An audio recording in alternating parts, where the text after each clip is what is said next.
Hi guys, welcome back to my Brave XVS guide. Now I'm gonna review Ygni. So let's start from how to use his normal form. So on normal form, he can chain with Absolute Zero, Bolting Strike, and Chaos Wave Awaken. I can say that ignore the Absolute Zero unless you want Fire and Dark Justice buff, or it becomes meta in the future. For Bolting Strike, it is usable because some powerful mage have this chaining family, and lots of mages in the future are gonna have this chaining family. The one you want to use is the Chaos Wave Awakened chaining family. Energy Calibration, which can deal 200 times damage modifier per cast. He is Quadcaster and can become Pentacaster, so he can deal 1000 times damage modifier per turn with ease. The best part about his energy calibration is flexible element. You can also combine this with debilitating hex, 2 turns cooldown ability which deal 250 times or can reach 1010 times damage modifier on class of wheels. I'm not sure if it can chain perfectly with other quadcast Chaos Wave Awakened chainer though. If it can, then it is amazing because most mages out there only have like quadcast, so it is good finishing ability when you combine Ygni with quadcast mage. He can imbue himself with fire element and get 50% fire damage boost. So combine this ability with his awesome killer against fairy and human. He can deal very high constant damage every turn. Other than attacking, he can also become your main breaker as he has access to 85% attack and magic break every 2 turns. If you need defense or spirit break, you can use his grandest ability to break all stats by 85% and buff all his stats by 300%. It also contains Super Dispel, so very good grandest. And like Mastermind Son, he is able to copy his buffs to all allies. So he can become quite nice buffer after you use that grandest. It is limited to stats, killer, imbue, so no limit burst damage boost for your party. Take note on that. The interesting thing about him is he can increase physical move except limit burst damage modifier by 10 times. This will be good for multi-hit attack like Bard's Brave Blade, okay, which consists 3 attacks and have 50% ignore defense. For limit burst, I can say nothing special about it. It deals 125 times, which is lower than your Chaos Wave Awaken chain. So yes, don't bother, especially because he doesn't have limit burst damage passive or active abilities too. So simply ignore the limit burst and focus on your killers. That's all for the normal form. If you think his normal form is awesome, then you will love this Brave form even more. His Chaos Wave Awaken can deal 316 times per cast. That's equal to 1580 times per turn. Insane. It is also flexible element. However, he can only imbue himself with dark element on this form. So yes, he can also get 50% dark damage boost and 130% dark imperil. So yes, he is good when combined with our awesome Sephiroth. The drawback is it also uses 5% health, so make sure you heal him afterwards. This synergizes well with his passive, which increases magic by 300% when his health below 80%. So yes, if you use Pentacast on this Chaos Wave Awaken chain, That means you're gonna lose like 25% health, so it will trigger your magic 300% boost automatically. The 2 turns cooldown finisher on this form has a dark element, so it's not flexible as the normal form. Pay attention when you use it. And his grandest on this form is quite interesting too.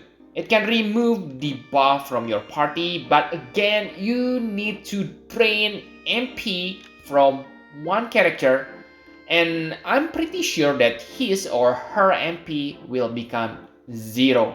Yes, you get MP recovery, but yeah, pay attention on that turn. And he can also support your party by imbuing all allies with dark element and boost their dark damage by 30%. He can also copy stats from enemy, or you can target one of your characters. However, be careful as this may kill that character. Okay? And talking about copying stats, these stats only copy stats buff and elemental resist. So I can say it's far from Mastermind Son level. It is same for his grandest. It is great AoE debuff, okay, but again, will drain one character MP to 0. I don't think it's that good idea. Okay, same like the normal form, he is simple to use. Basically, what you need to do is use Vitality Fountain on the first turn, combine it with let's say fire damage boost or dark damage boost on Brave Shield form. After that, Pentacast till the enemy dead. Okay, very simple. And yes, I really like because he is simple. Let's compare him to another character. Ygni, without a doubt, is amazing. But how does he compare to our beloved Dark Finisher Sephiroth? For those who have Sephiroth, I can say, don't worry, because he is still the king of Dark Element. Sephiroth can deal 2,450 times damage per turn. Watch my Sephiroth review video if you want to know about him. Okay, but again, let me remind you a little, because you need to have 600% limit burst damage in total, okay, for him to reach that damage. 300% from passive and 300% from limit burst damage buff. And the biggest disappointment for Sephiroth is you probably cannot spam that move every turn. Okay? For Ygni, his Pentacast can deal 1,580 times damage per turn. Okay? Yes, it is lower than Sephiroth, but you do not need to worry about his limit burst gauge. On Clash of Wheels, Ygni obviously better than Sephiroth because morale abilities. However, on normal content, does this mean Ygni is better than Sephiroth? In the long run, maybe yes, maybe no, but like I said on the beginning, maybe you don't need to worry because Ygni has weakness, and that is his magic stats. In terms of damage modifier, Ygni is amazing, but his magic stats won't be that high because he doesn't have equipment that provide him with a raw magic boost. Okay, for Sephiroth, he can reach like 7,000 attack. But Ygni, I use Final Fantasy Brave Exvius equip and try to optimizing damage for his Chaos Wave Awaken chain. And yes, he only reached like 5,000 magic. It is great, but I can say it's kinda low compared to recent Final Fantasy 7 characters. I know he is mage, not physical characters, but yeah, I simply point it to you that yes, high damage modifier may be not equal to Sephiroth because the difference of the magic and attack stats. Okay, and other than magic stats, I can say that Ygni is quite perfect. He has fatal damage protection, he has nice elemental resist, and yes, basically very good. So in the end, my conclusion for Ygni, he is really great character and probably the strongest chainer at this moment. Because yes, no chainer can deal 1580 times per turn. And if you are into Clash of Wheels, wow, he is also good investment, especially for fire and dark damage. Okay, as he can deal like 1000 times damage per cast on Clash of Wheels. So for those who wondering, oh, is my Lewis is still relevant? Sadly, no.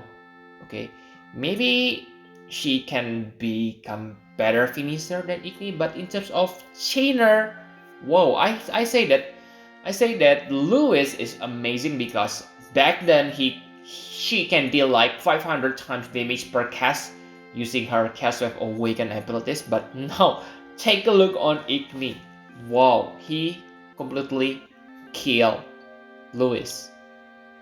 Okay, but again, maybe Lewis magic stats is better. Okay, but in terms of damage modifier, Ygni is insane. And Ygni Trust Master Reward and STMR, I can say that they are one of the weakness, okay?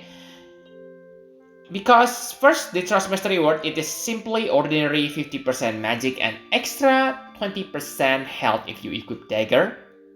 So, pretty ordinary, right? The STMR may be good, but really, I don't think you need or you want to equip daggers if it is not a must like Ygni. Because yes, Road is the main weapon for mage, so it is niche. Same also for vision card. Boost magic only if you equip dagger.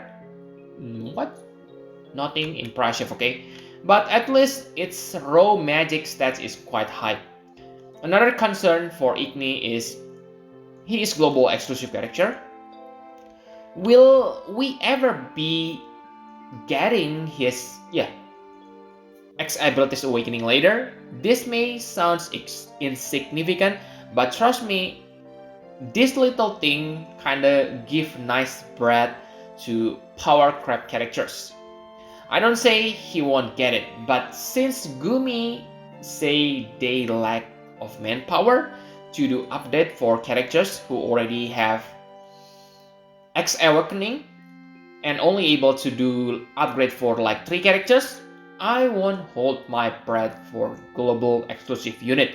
But again, if you don't care about that X Abilities Awakening, go ahead for Ygni because he is really amazing, okay, on Clash of Wheels and normal content, okay, the strongest chainer at this point.